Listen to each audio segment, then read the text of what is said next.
si vous étiez avec nous, que vous êtes assez remonté contre cette menace des policiers. Vous avez probablement vu cette récente vidéo d'Apathy, où il s'en prend aux syndicats de policiers qui disent appeler à rejoindre la manifestation du 5 décembre. Elle est très riche d'enseignements. Nous vous en proposons cette petite analyse. Et donc, cet appel à manifester, mais moi, ça m'a surpris parce que si les policiers appellent à manifester, déjà dans un premier mouvement de la pensée, tout bête, on se dit mais qui va garder la maison? Intéressant. Notons ça dans un coin. Si tout le monde manifeste, y compris les policiers, c'est quand même un peu du jamais vu cette histoire.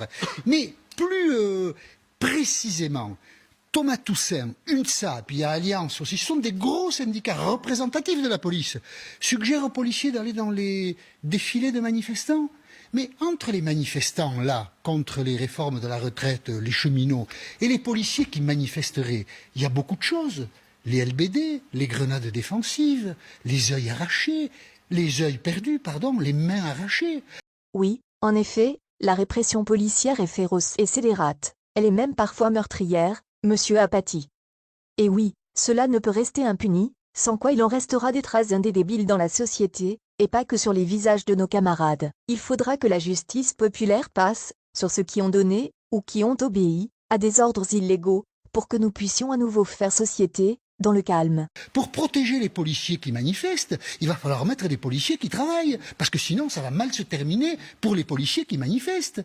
C'est probablement pour lui qu'il a le plus peur. Il sait que si les policiers rejoignent le peuple, alors les riches et les puissants, dont il fait partie, risquent de voir leur monde bouleversé, et s'en sera fini du homard géant à nos frais.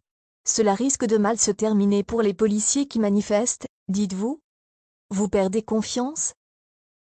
C'est quand même limite provocateur, ils ont le droit. Ouais. Là, ils tentent d'influencer les policiers en les piquant au vif. Dans le reste de la vidéo, ils vont en prendre pour leur grade. Faisons la collection. Mais quand même, est-ce qu'ils seront bien accueillis dans les cortèges? Un syndicat Alliance policiers en colère?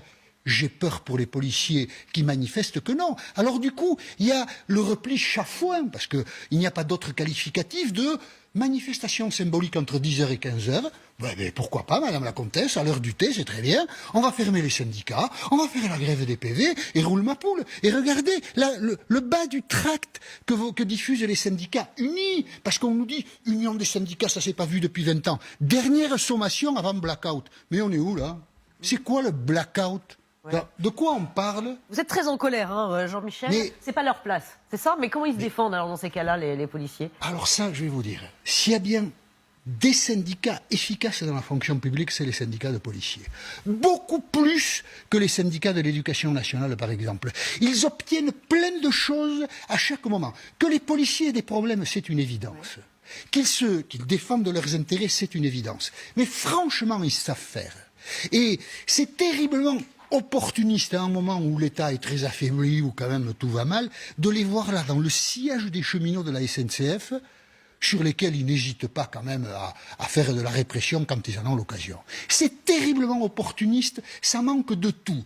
D'élégance, mais on n'a pas besoin d'élégance pour faire du syndicalisme, et de morale, on a besoin de morale pour vivre ensemble dans une société. Ça, on peut le penser. Et en plus, si vous me permettez, je vais ajouter autre chose.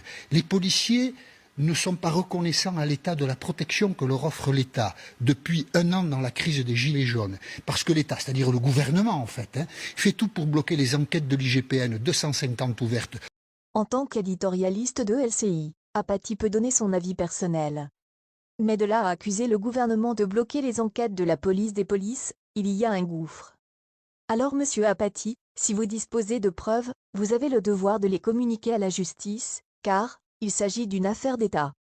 Si vous n'en avez pas, alors il s'agit d'une accusation sans preuve, c'est-à-dire que vous commettez une faute grave selon la charte des devoirs professionnels des journalistes français. Avec cette affirmation, Apathy espère dissuader les policiers de manifester, en leur faisant comprendre qu'ils ne bénéficieront plus de cette impunité quasi totale. S'il pense que sa menace peut avoir de l'effet, c'est que son affirmation est vraie et connue. En France aujourd'hui, le gouvernement bloque les enquêtes de la police des polices. Là-dessus aussi, il faudra faire toute la lumière. On ne sait toujours pas 10 mois après qui a tiré, hélas, un coup de LBD malheureux sur Jérôme Rodriguez qui a perdu un œil. L'État protège les policiers ne veulent plus protéger l'État. Tout ça on pourrait dire, si on est en colère, que c'est minable, et si on a un peu d'humour, on pourra dire que ça n'est pas sérieux. Sans doute les policiers ont-ils les syndicats qu'ils méritent, et ces syndicats ne sont pas sérieux. Oula, donc vous êtes très sévère ce matin avec les syndicats de police. C'est le moins que l'on puisse dire. D'après M. Apathy, les policiers qui souhaitent rejoindre la manifestation du 5 décembre ne sont pas sérieux, et ils sont calculateurs. Ce sont des brutes qui n'hésitent pas à faire de la répression. Ils manqueraient d'élégance, de reconnaissance et de morale. Rien que ça. Alors pourquoi cette colère et ce mépris, M. Apathy? La réponse apparaît nettement dans vos propos. L'État est affaibli. Tout va mal. Les policiers ne protègent plus l'État. Et les syndicats de police, dont vous dites qu'ils sont puissants, ont la capacité de mobiliser une grande partie des policiers. Alors vous avez peur. Non pas pour les policiers comme vous tentez de le faire croire, mais pour ce que vous appelez la maison. C'est-à-dire ces pouvoirs politiques, médiatiques et financiers, dont vous faites partie, et dont vous tirez avantage. Vous sentez que nous arrivons à un tournant majeur. Vous sentez que nos efforts, et ceux de tous ceux qui luttent depuis des années contre les dérives de ce pouvoir, vont payer. Nos efforts vont payer? Vous disposez certainement de solides informations. Alors, merci pour le tuyau, monsieur Apathy. De toute façon, nous ne lâcherons rien. Et soit dit en passant, c'est la meilleure information de votre édito. Alors maintenant, que faut-il faire avec ces policiers?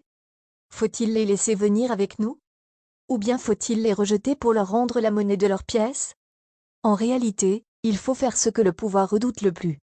Il faut les laisser manifester avec nous s'ils le souhaitent. Et il faut que cela se passe bien. De toute façon, nous devons construire un monde nouveau avec tout le monde. À bientôt.